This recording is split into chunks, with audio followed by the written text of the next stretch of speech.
तो हाँ जी, आपका नाम सोनिया है। ये आपने मुझे अपनी डिटेल भेजी है और इस डिटेल के हिसाब से आपकी कुंडली बनी है। मिथुन लगन की कुंडली है, राशि भी आपकी मिथुन है और ये आपकी कुंडली मैंने यहाँ पे बना रखी है। आपने मुझे सवाल लिख के भेजा है कि आप पहले विदेश में थे, अभी इंडिया आई हैं और दोबारा विदेश जाने में आपको दिक्कत आ रही है। तो विदेश का आपका योग कब बनेगा, क्यों दिक्कत आ रही है, और भी आपने बोला है मानसिक चिंता आपको हो रही है और बाकी बच्चों के बारे में पूछा है। तो पूरा आपको मैं विस्तार में समझाऊंगा। सबसे पहले आप ये समझो कि जो कुंडली होती है इसमें होते हैं 12 घर। 12 घर पहले आप समझो, वो मैं लिख देता हूँ। ये है आपकी कुंडली में पहला घर, ये है दूसरा घर, तीसरा घर, चौथा, पाँचवा, ये है छठा घर, सातवां, आठवां, नौवां, 10वां, 11वां और ये लास्ट वाला 12वां घर। अब ये जो 12 घर हैं, इन 12 घरों से आपके जीवन के बारे में कुछ ना कुछ पता किया जाएगा। जैसे कि इस पहले घर से हम पता करेंगे आपका जो शरीर है वो कैसा होगा, हेल्थ आपकी कैसी रहेगी, स्वभाव कैसा होगा आपका, आपकी पर्सनैलिटी, आपका सर मस्तक कैसा होगा, पहले घर से देखा जाएगा। खासकर अगर आपकी हेल्थ देखनी है तो पहले घर को देखना पड़ेगा। दूसरा घर धन का होता है, तीसरा घर छोटे भाई बहनों का, चौथा घर माता, मकान, वाहन, पाँचवा घर आपके बच्चों का है, छठा घर होता है शत्रु, रोग, कर्जे का, सातवां घर आपके पति का है, आठवें घर से आपकी उम्र देखेंगे, नौवें घर से भाग्य देखेंगे, 10वां घर काम काज का है, 11वां घर आमदनी लाभ और 12वें घर से आपके खर्चे और 12वें घर से विदेश भी देखा जाता है। अब आपने यहाँ पे मेरी दो बातें नोट करनी है। पहली बात, जो मैंने ये 12 घर लिखे हैं इनको याद कर लो, और दूसरी बात, इन 12 घरों से जो कुछ देखा जाएगा वो याद कर लो। अब आप ये देखो, अपनी कुंडली में देखना क्या है वो घर देख लो। मान लो आपने देखना है अपनी माता के बारे में जानना है, तो माता का जो घर है वो है चौथा घर। तो चौथे घर से आपकी माता देखेंगे और चौथे घर में एक नंबर लिखा है 6। 6 है कन्या राशि, मालक बना बुध। तो आपकी माता के लिए हमें चौथे घर के मालक बने बुध को देखना पड़ेगा। ऐसे ही अगर आपके मान लो छोटे भाई बहनों के बारे में जानना है, तीसरा घर छोटे भाई बहनों का है और तीसरे घर में लिखा है नंबर 5, ये है सिंह राशि, मालक बना सूर्य। तो छोटे भाई बहनों के लिए सूर्य को देखना पड़ेगा। तो आपको मेरा कहने का मतलब समझ आ रहा होगा कि जो भी कुछ देखना है वो घर देखना है और घर का मालक देखा जाता है। अब यहाँ पे सवाल ये है कि आपकी कुंडली है कैसी। तो अगर आपकी देखो जी कुंडली की बात करूँ, कुंडली वैसे तो आपकी बहुत अच्छी है, काफ़ी ग्रह आपके अच्छे हैं। अब यहाँ पे सवाल ये भी है कि ये ग्रह अच्छे बुरे क्यों होते हैं। ये जो ग्रह हैं अगर अपने घर में बैठे हैं, अपने घर में बैठ के बहुत अच्छे फल देते हैं, या अगर उच्च के बैठे हो वहाँ पे भी अच्छे फल देंगे, अगर दोस्त के घर में बैठे हो वहाँ पे भी अच्छे फल देंगे। लेकिन अगर ये ग्रह नीच के बैठे अच्छे फल नहीं देते। आपका वैसे कोई ग्रह नीच का नहीं बैठा, जैसे मैंने अभी बोला आपकी कुंडली काफ़ी अच्छी है। क्यों हूँ, क्योंकि आपका देखो जी, जैसे कि आपका देखो यहाँ पे राहु उच्च का बैठा है, केतु उच्च का बैठा है, शनि उच्च का बैठा है, सूर्य उच्च का बैठा है। 4 ग्रह तो आपके उच्च के हैं। इसके अलावा शुक्र अपने घर में बैठा है, मंगल अपने घर में बैठा है। तो 4 ग्रह उच्च के हैं, 2 ग्रह आपके अपने घर में बैठे। मतलब ऐसी कुंडलियाँ बहुत कम होती हैं जिनके इतने ग्रह अच्छे हों, उच्च के हों। तो 4 ग्रह देखो उच्च के और 2 ग्रह जो वो अपने घर में बैठे हैं। और लेकिन कुछ ग्रह हैं जो आपको दिक्कतें देंगे। ऐसा नहीं मैं बोलूँगा बहुत कुंडली अच्छी है, थोड़ा बहुत हैं दिक्कतें जो आपको देंगे। अब होगा क्या, ये जो 9 ग्रह हैं, 9 ग्रहों का जो असर है आपके ऊपर हमेशा रहेगा। मतलब जो ग्रह अच्छा है, जो अच्छे फल जिसने देने हैं वो देगा आपको हमेशा, और जो ग्रह आपका ख़राब है वो आपको ख़राब फल भी देगा। अब होगा क्या, ये जो 9 ग्रह हैं इनका जो असर है वो कई गुना बढ़ जाता है जब इनकी चलती है दशा। तो दशा जो है 2 प्रकार की होती है। एक तो अभी देखो जी आपके ऊपर ये दशा है, क्योंकि दशा में एक बात दोबारा समझो, ये जो 9 ग्रह हैं, 9 ग्रहों का असर आज भी आपके ऊपर है, लेकिन 9 ग्रहों में आपके ऊपर सबसे ज़्यादा असर जो है जिस ग्रह का है वो है ये शनि ग्रह। क्यों ऐसे मैंने बोला है, क्योंकि शनि की आपके ऊपर चल रही है बड़ी महादशा, और ये दशा आपके ऊपर 2017 में चली है और जाके 2036 में ख़त्म होगी। मतलब अभी आपके जीवन में जो चीज़ें हो रही हैं वो कहीं ना कहीं कारण आपका शनि है। शनि का असर देखो आपके ऊपर है ज़्यादा। और कुछ असर होता है, एक होती है छोटी अंतरदशा, वो है शुक्र की, जिसमें मैंने बोला दशा 2 प्रकार की होती है। एक तो होती है महादशा जो बड़ी होती है, जो है आपके ऊपर शनि की, और एक छोटी दशा होती है जिसे कहते हैं अंतरदशा, वो है शुक्र की। ये 5वें महीना 24 में चली है, पिछला 1 साल हो चुका है चली को, और 27 में जाके ख़त्म होगी। तो मैं दोबारा फिर बोलूँ कि आपके ऊपर आज भी ये 9 ग्रहों का असर आज भी है, लेकिन ज़्यादा असर आपके ऊपर जीवन के ऊपर शनि का है और दूसरा है असर शुक्र ग्रह का। तो पहले मैं इन 2 ग्रहों की बात करूंगा कि दोनों ग्रह अच्छे हैं या बुरे हैं। वैसे आपके दोनों ग्रह अच्छे हैं, शनि भी उच्च ग्रह है, शुक्र भी आपका यहाँ पे अपने घर में बैठा है। तो पहले शनि की बात करते हैं। शनि देखो जी आपका यहाँ पे बैठा है 5वें घर में। अब पहले 5वां घर समझो किसका है। 5वां घर है आपकी संतान का घर। आपकी अगर संतान देखनी है, 5वां घर आपकी पढ़ाई का भी, आप कितनी पढ़ी लिखी होंगी, कितनी बुद्धिमान होंगी, 5वां घर हमें देखना पड़ेगा। और आपको मैंने भी एक फार्मूला बोला था, घर का मालक देखना है। तो मान लो आपकी हमने संतान देखनी है, पढ़ाई देखनी है, 5वां घर, और 5वें घर में क्या लिखा है 7। 7 है तुला राशि, मालक बना शुक्र। तो इस शुक्र को देख के पता चलेगा आपकी संतान और पढ़ाई के बारे में। और शुक्र के अलावा 5वें घर में कौन बैठा है, शनि बैठा है, शनि को भी देखना पड़ेगा। तो पहले शनि की बात करते हैं। तो शनि आपका बैठा है 5वें घर में। एक तो 5वां घर अच्छा है घर, और यहाँ पे जो 7 लिखा है तुला राशि में शनि उच्च का बैठा है। शनि देखो जी आपका मुझे अच्छा लगा है, थोड़े बहुत बुरे फल देगा, लेकिन ज़्यादा अच्छा है। क्यों अच्छा है? क्योंकि उच्च का बैठा है, घर भी अच्छा है। अब अच्छे फल क्या देगा? क्योंकि देखो संतान घर बैठा है, आपको संतान का सुख अच्छा दे देगा, संतान का सुख बहुत अच्छा मिलेगा। और 5वां घर पढ़ाई का, आपको पढ़ा लिखा बनाएगा, बुद्धिमान बनाएगा। और शनि के इस कुंडली में अपने 2 घर हैं। एक तो शनि का अपना इस कुंडली में ये घर है 8वां घर। 8वें घर में 10 लिखा है, मकर राशि, मालक शनि। 8वें घर से उम्र देखते हैं, शनि आपकी उम्र भी लंबी कर देगा। शनि इस घर का भी मालक है 9वें घर का, और 9वें घर से देखा जाता है भाग्य। अगर आपका भाग्य देखना कैसा होगा, 9वां घर, और 9वें घर में क्योंकि 11 लिखा है, कुंभ राशि, मालक शनि। शनि को देख के पता चलेगा आपका भाग्य कैसा होगा। और शनि कहाँ बैठा है, संतान घर में, मतलब भाग्य चला गया संतान। संतान पैदा होने के बाद आपका भाग्य साथ देना शुरू हो जाएगा। या ऐसा होगा आपकी जो संतान है वो आपका भाग्योदय करेगी, वो आपका मतलब भाग्योदय करने में आपकी मदद करेगी जो आपकी संतान है।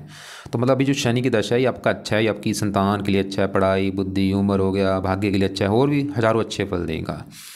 अब ये तो है शनि की बात। अब छोटी दशा आपकी चल रही है शुक्र की। ये पिछला 1 साल हो चुका। सवाल कि शुक्र कैसा। अब शुक्र देखो जी यहाँ पे बैठा है 12वें घर में। 12वां घर जो है, इस घर से खर्चा देखा जाता है, हानि, दान, दंड, हॉस्पिटल, कुछ खराब चीज़ें हैं, कुछ अच्छी चीज़ें भी। जैसे 12वां घर विदेश का होता है, जो आपका सवाल भी है विदेश को लेके, 12वें घर से विदेश देखा जाता है। और अब 12वें घर में आपके शुक्र बैठा है। सवाल कि शुक्र अच्छा है या बुरा है। शुक्र भी आपका अच्छा है। क्यों अच्छा है? क्योंकि शुक्र देखो जी 12वें घर में जहाँ बैठा है वहाँ पर जो 2 लिखा है वृष राशि, ये शुक्र का अपना ही घर है।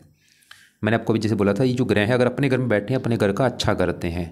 देखो ऐसी इंसान ही होता है, मान लो मैं हूँ, अगर मैं अपने घर में बैठा हूँ तो मैं अपने घर का हमेशा अच्छा करूँगा। ऐसी ग्रह हैं, अगर अपने घर में है अपने घर का अच्छा करेंगे। तो शुक्र 12वें घर में जहाँ बैठा वो शुक्र का ही घर है, उसी का घर है। और वैसे भी शुक्र को 12वें घर में अच्छा माना गया है। शुक्र मतलब 12वां घर विदेश का है, आपको विदेश जाने की योग लेके बैठा है, विदेश सेटलमेंट के योग लेके बैठा है, और भी आपको धनी बनाएगा, कई अच्छे फल देगा। लेकिन शुक्र इस कुंडली में एक और घर का मालक है। इस 5वें घर का जो कि है संतान का घर, ये संतान का सुख भी अच्छा देगा। 5वां घर पढ़ाई का है, पढ़ाई के लिए अच्छा है। और आपका एक सवाल था जो मुझे, कि विदेश जाने में आपको दिक्कत आ रही है। देखो जी विदेश, क्योंकि ये ग्रह जो मैंने आपको बोला ज़्यादा एक्टिवेट होते हैं दशा में। जैसे बड़ी दशा शनि की, छोटी दशा आपके ऊपर चल रही है शुक्र की पिछले 1 साल से। और शुक्र आपका देखो 12वें घर में बैठा है। ये शुक्र अभी मतलब आपके पूरे योग है विदेश जाने के। और क्योंकि शुक्र है 5वें घर का मालक। 5वां घर जो मैंने आपको बोला था, 5वां घर पढ़ाई का है, 5वें घर में 7 लिखा है, मालक शुक्र भी है इसका। और शुक्र मतलब 5वां घर पढ़ाई जाके बैठी है विदेश। शुक्र ही दिखा रहा है कि आप पढ़ाई के बेस पे विदेश जाएंगी, शुक्र ही दिखा रहा है। तो अभी मतलब मैं आपको ये बोलूँगा, अगर आप विदेश जाना चाहती हैं, आपकी जैसे आपने बोला था आप आइलेट्स करना चाहती हैं, तो उसके बेस पे आपके विदेश जाने के काफ़ी योग हैं। और अब आप मुझे अगर पूछें कि भाई मेरी कौन सी डेट को मैं एग्जाम दूं, ये बता पाना मुश्किल है। लेकिन आपकी अभी पूरा ये योग है जब तक कि शुक्र की आपकी दशा है, क्योंकि दशा देखो अभी 27 तक आपकी, इसमें मतलब पूरे योग आपके विदेश जाने के, और आपको फायदा भी है क्योंकि शुक्र वहाँ पे अपने घर में बैठा है। अब बाकी ग्रहों की बात करते हैं। जैसे कि आपके देखो जी, आपने एक मुझे बोला था आपको मानसिक चिंता बहुत ज़्यादा होती है, डिप्रेशन हो रहा है, आपने ऐसा लिख के भेजा है मुझे। अब जैसे मैंने आपको बोला था कि जो 12 घर हैं, ये 7वां घर आपके पति का है, 5वां बच्चों का है, चौथा आपकी माता का है, तीसरा छोटे भाई बहनों का है। ऐसे जो पहला घर है, ये पहला घर आपका घर है। मतलब आप जो हैं आप कैसी होंगी, आपका स्वभाव, रंग रूप कैसा, सर कैसा, मस्तक कैसा, ये जो भी चीज़ें हैं पहले घर से देखेंगे। और फार्मूला है घर का मालक देखो, तो पहले घर में लिखा है 3 है, मिथुन राशि, मालक है बुध। तो बुध को देख के डिसाइड होगा आपकी पर्सनैलिटी, सेहत, खासकर आपकी हेल्थ के बारे में। और बुध के अलावा पहले घर में चंद्रमा और राहु बैठे हैं, दोनों को भी देखना पड़ेगा। तो मैं पहले घर में बैठे राहु की बात करूंगा। सवाल कि राहु आपका अच्छा है या बुरा है। राहु देखो जी आपको अच्छे फल भी देगा लेकिन बुरे फल भी देगा, ये रले मिले फल देगा आपको। राहु जहाँ बैठा है पहले घर में, वहाँ पे जो 3 लिखा है, ये मिथुन राशि राहु की उच्च राशि है। मतलब आपका राहु भी उच्च का बैठा है, जो कि बहुत बड़ी अच्छी बात है। क्योंकि मैंने आपको पहले बोला ये जो ग्रह हैं अगर उच्च के बैठते हैं बहुत अच्छे फल देते हैं। जैसे आपका शनि उच्च का बैठा है, अब राहु क्या करेगा, पहले घर का अच्छा कर देगा। पहला घर क्योंकि आपका शरीर है, राहु आपके शरीर को अच्छा रखेगा, आपकी पर्सनैलिटी अच्छी, स्वभाव अच्छा, रंग रूप अच्छा, आपको मेहनती बनाएगा, साहसी बनाएगा। लेकिन देखो जी राहु, अब राहु की दृष्टियाँ भी हैं, 5वीं दृष्टि पड़ेगी 5वें घर के ऊपर, पढ़ाई के लिए अच्छा है, संतान, 9वीं यहाँ पे भाग्य के लिए अच्छा है। राहु एक आपको बुरा फल देगा। वो बुरा फल क्या है, बैठा है उच्च का पहले घर में, लेकिन 7वीं दृष्टि पड़ेगी 7वें घर के ऊपर, और 7वां घर है आपके पति का घर। पति अगर आपका देखना है 7वां घर देखेंगे। और देखो जी पति के लिए ध्यान से समझो, मान लो आपका सवाल है आपके पति को लेके, तो पति का घर है 7वां, और फार्मूला क्या था, घर का मालक देखना है। तो 7वें घर में क्या लिखा है, 9, 9 है, धनु राशि, मालक है गुरु। तो इस गुरु को देख के हमें पता चलेगा आपके पति के बारे में। और गुरु के अलावा पति के घर में आके कौन बैठा है, केतु, केतु को भी देखना पड़ेगा अगर आपका पति देखना है। और पति घर के ऊपर है राहु और चंद्रमा की दृष्टि। कम से कम हमें देखो जी आपके 3-4 घर देखने पड़ेंगे आपके पति के बारे में अगर जानना है, क्योंकि एक तो पति का जो घर 7वां है उस घर का मालक, वैसे मेन होता है घर का मालक देखना, तो पति के लिए 7वां घर और 7वें घर का मालक गुरु भी देखना पड़ेगा, और पति घर में केतु बैठा उसको भी, और पति घर के ऊपर है राहु की दृष्टि। तो अभी मैं पहले राहु की बात कर रहा हूँ, जिसमें मैंने आपको बोला था राहु तो पहले घर का करेगा अच्छा, 5वें घर का अच्छा कर देगा, इस घर का भी। लेकिन राहु जो बुरा फल आपको देगा, ये पहले घर से अपनी 7वीं दृष्टि डालेगा इस घर के ऊपर, 7वें घर के ऊपर, जो कि है पति का घर। और यहाँ पे राहु की जो 9 लिखा है, ये धनु राशि है, राहु की नीच राशि। तो राहु आपको पति संबंधी दिक्कतें पैदा करेगा। वो दिक्कतें क्या आएंगी, या तो आपके विवाह में देरी होगी, या विवाह हो भी गया तो आपकी पति से बनेगी नहीं, लड़ाई झगड़े होते रहेंगे पति के साथ। और राहु की दशा में आपकी पति से लड़ाई झगड़े ज़्यादा होंगे, जब भी कभी राहु की दशा आएगी उसमें पति से मनमुटाव, लड़ाई झगड़े होना। और राहु एक और बुरा फल देगा, क्योंकि देखो राहु जहाँ बैठा है पहले घर में, ये चंद्रमा के साथ बैठा है, और चंद्रमा राहु दोनों आपस में है अति दुश्मन। और जब भी ये एक साथ बैठते हैं इसे कहते हैं ग्रहण दोष। कौन सा ग्रहण दोष, चंद्र ग्रहण दोष। अब चंद्रमा जो है आपका है तो अच्छा था, लेकिन राहु के साथ बैठ के पीड़ित हो चुका है, बुरी तरह से खराब हो चुका है। और चंद्रमा जो है ये मन का कारक होता है, राहु के साथ जब बैठता है ऐसे लोगों को सबसे बड़ी दिक्कत आती है, मानसिक चिंता होती है। और बैठे भी आपके देखो शरीर के ऊपर है।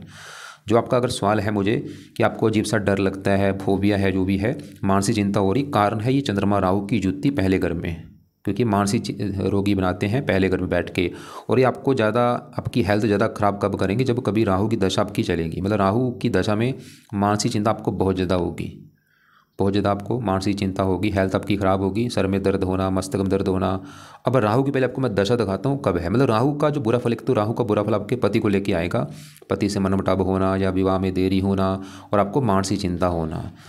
तो यहाँ पे पहले आपको मैं राहु की दशा दिखाता हूँ कब है। जैसे आपने ये मुझे डिटेल भेजी है, ये आपकी आई कुंडली। अब यहाँ पे देखो जी दशा राहु की वैसे तो आपकी ये निकल चुकी पहले, 83 में चली थी, 2001 में ख़त्म हो चुकी है पहले, ठीक है। और आप चाहे नोट कर भी लेने, इसमें आपको काफ़ी हेल्थ को लेकर दिक्कतें आई भी होंगी। वैसे अभी बड़ी दशा शनि की है, और बीच में छोटी दशा किसकी है, शुक्र की।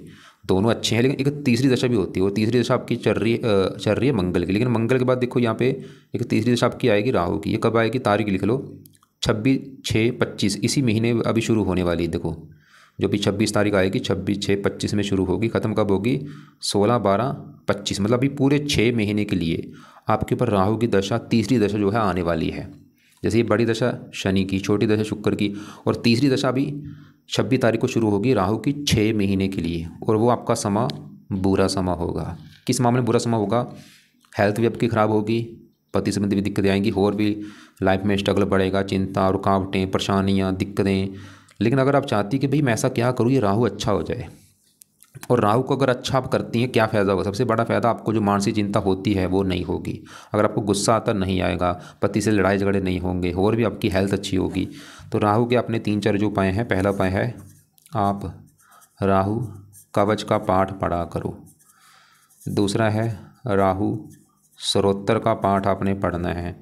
ये दोनों पाठ आप या तो शाम के समय या रात के समय आपने पढ़ने हैं, अगर पढ़ने आते हैं, या इनको ऑडियो लगा के सुन लिया करो। तीसरा जो उपाय है, राहु की वस्तुओं का दान करो जितना हो सकता। अभी मतलब 6 महीने के लिए दान तो मैं बोलूँगा ज़्यादा करो, जहाँ रोजाना दान कर दो, या हफ्ते में 3-4 दिन दान कर दिया करो। दान करते समय राहु का मंत्र मन में बोलना है, और राहु के दान की वीडियो आपको मैं अलग से भेज दूँगा। चौथा उपाय है राहु के लिए आप शिव जी की पूजा उपासना भी अगर करते हैं, उससे भी राहु अच्छा होगा, क्योंकि राहु शिव जी का भक्त है। शिव जी के लिए आप शिव जी का जो मंत्र है ओम नमः शिवाय, वो जाप कर सकती हैं सुबह के टाइम। अब ये थी राहु की बात। देखो जी मैंने आपको बोला था यहाँ पे जो चंद्रमा है वो है तो अच्छा था, लेकिन राहु के साथ बैठ के पीड़ित है, और दोष बना ग्रहण दोष। अब सवाल कि यहाँ पे चंद्रमा के लिए क्या किया जाए।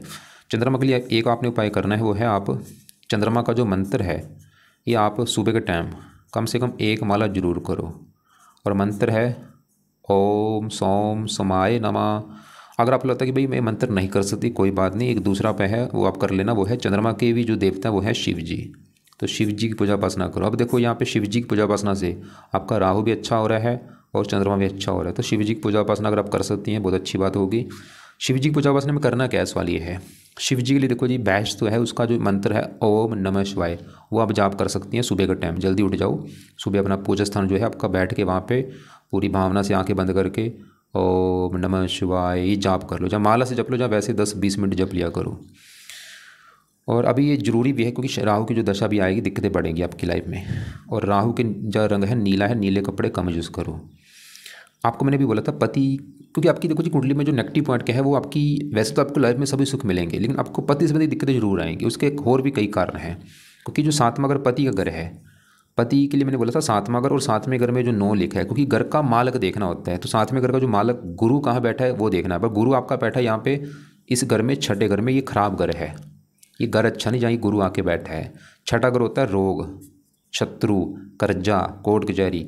तो गुरु देखो जी किस घर का मालक था, पति घर का, मतलब पति आके बैठा है रोग, गुरु आपके पति को रोगी बनाएगा। छठा शत्रु का भी, पति शत्रु, पति से शत्रु जैसे व्यवहार होंगे, पति से बनेगी नहीं आपकी, लड़ाई झगड़े होंगे। और खासकर गुरु की दशा में पति से लड़ाई झगड़े आपके बहुत ज़्यादा होंगे। जब कभी गुरु की दशा आएगी उस समय लड़ाई झगड़े बढ़ जाएंगे। अब गुरु की दशा आपको मैं दिखा देता हूँ कब है। गुरु की दशा भी आपकी वैसे निकल चुकी पहले, या छोटी दशा आपकी ये आएगी 34 से लेकर 36 तक, और राहु की जो दूसरी दशा 31 से लेकर 34 तक आएगी। अब गुरु आपको मतलब पति संबंधी जो दिक्कतें मैंने क्या बोला, एक तो जहाँ तो विवाह में देरी होना, जहाँ विवाह हो भी जाता है पति से मनमुटाव होना या बीमार होना पति का, ऐसी दिक्कतें नहीं का। और अब देखो जी पति घर में केतु बैठा है, राहु केतु दोनों दानव ग्रह हैं। जब भी वैसे तो केतु 7वें घर में यहाँ पे उच्च का बैठा है, लेकिन फिर भी थोड़ा सा ये भी हल्की सी पति संबंधी दिक्कतें देगा आपको, मनमुटाव होना या पति का बीमार होना, कुछ दिक्कतें आएंगी जरूर। तो एक तो आपकी पति संबंधी दिक्कतें आने का कारण है राहु जो कि 7वें घर को देख रहा है, और 7वें घर का मालक गुरु वो भी है और केतु है। अब ये पति वाली दिक्कतें क्या होंगी, सवाल ये है। देखो जी पति से आपके लड़ाई झगड़े तो जरूर होंगे, ये तो कन्फर्म है, या पति का बीमार होना, या विवाह में देरी होना, या कई बार डिवोर्स हो जाना, या डिवोर्स ना भी हुआ तो लड़ाई झगड़े तो होते रहते हैं। और ये खासकर ये लड़ाई झगड़े आपके होंगे जब भी जहाँ गुरु की दशा होगी, या केतु की दशा, या राहु की दशा। अब आपके बढ़ते हैं यहाँ पे जो बुध सूर्य इनकी बात करते हैं। अब ये जो 11वां घर है, ये घर होता है लाभ का घर, लाभ हो गया, आमदनी हो गया, इच्छा पूर्ति, बड़े भाई बहन। अब क्योंकि फार्मूला है घर का मालक, देखो 11वें घर में एक लिखा है मेष राशि मालक मंगल। अब मंगल कहाँ बैठा है, इसी घर में बैठा है। तो मंगल आपका है अच्छा, क्योंकि 11वां घर इसी का घर है। मंगल आपको मतलब धन लाभ देगा, इनकम देगा, इच्छाएं पूरी कर देगा, मतलब ये मंगल आपके धन के लिए अच्छा है, ठीक है। अब इसी घर में सूर्य बैठा है, वो भी अच्छा है क्योंकि उच्च का बैठा है। यहाँ पे जो एक है मेष राशि, ये मंगल की अपनी राशि, सूर्य की उच्च राशि। वैसे यहाँ पे एक राजयोग बना है, ये राजयोग आपको धन के लिए अच्छा है, मतलब आपको ये धनी बना देंगे, धन की कमी नहीं रहेगी। और सूर्य तीसरे घर का मालक है, जहाँ पे 5 लिखा है, सिंह राशि मालक सूर्य है। आप खुद की मेहनत के बल पर भी धन कमाएंगी, इच्छाएं पूरी करेंगी, सूर्य दिखा रहा है। पिता से भी लाभ होता है, सरकार से लाभ होता है, ठीक है, चलो इनकी दशा अच्छी जाएगा। बुध बैठा है वो भी ठीक है, चौथे घर का मालक है। चौथे घर में 6 लिखा है, कन्या राशि मालक बुध, माता मकान वाहन के लिए अच्छा है। तो आपका देखो जी, आपने एक तो मुझे जो सवाल, क्योंकि आपके मेन है आपका सवाल क्या था, आपने बोला है कि 3 महीने हो चुके इंडिया आए हूँ, विदेश जाने का योग नहीं बन पा रहा। तो मैं ये बोलूँगा अभी शुक्र की, क्योंकि आपकी है दशा, विदेश तो आप जाएंगी जरूर, और आपके सेटलमेंट के भी योग है विदेश में।